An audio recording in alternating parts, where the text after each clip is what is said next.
Ibi bivugwa ko umutwe mu 23 bigiye kuwuberaho.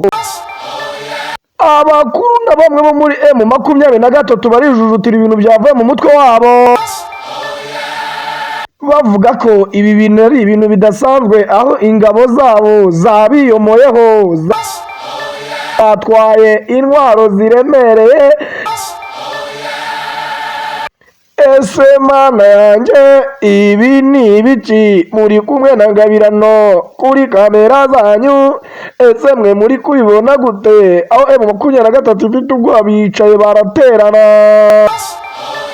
Ibi bikaba biteye ubwoba abanyekongo natwe muri rusange. Ese uyu mutwe uje ugamije iki? Ese ugiye gukora iki ko watwaye intwaro nyinshi? Reka dusimbuke no mu makuru avuga mu mikino, aho ikipe ya Peace FC n'ikipe ya Nyamirembe FC aho byacakiranye ikipe ya Peace FC bakayikubita ibitego 2-0. Ibyo byabaye kuri wa gatanu kuri umugoroba kabisa, twakubise twagunaguranye ibintu biraryoha n'abakunda cyane. Nino mpamvu dukunda urubyiruko kandi mukomereza kabisa, turabakunda cyane kandi tubaza ku mutima, ndetse na APRS turabagezaho. Umuswe yaravuze ngo pole pole iyo mwendo kabisa, nanjye Ngabirano jameje kubageza inkuru ziryoshye kandi zinogeye ijisho. Abakristu benshi nivuga benshi uvuga ko ari benshi, aho baje gutangiza umuhango Advent cyangwa se indi mihango igiye itandukanye ku butaka butagatifu bwiyerekeye abakobwa batatu kabisa, aho ni Ikibeho.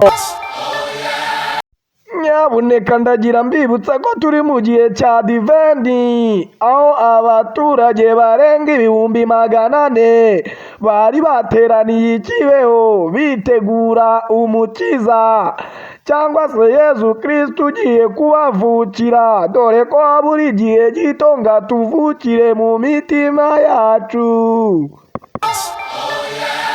Tubibutsa ko niba waryohewe n'iyi nkuru wakora subscribe, like, share na comment. Muri kumwe na Ngabirano TV show.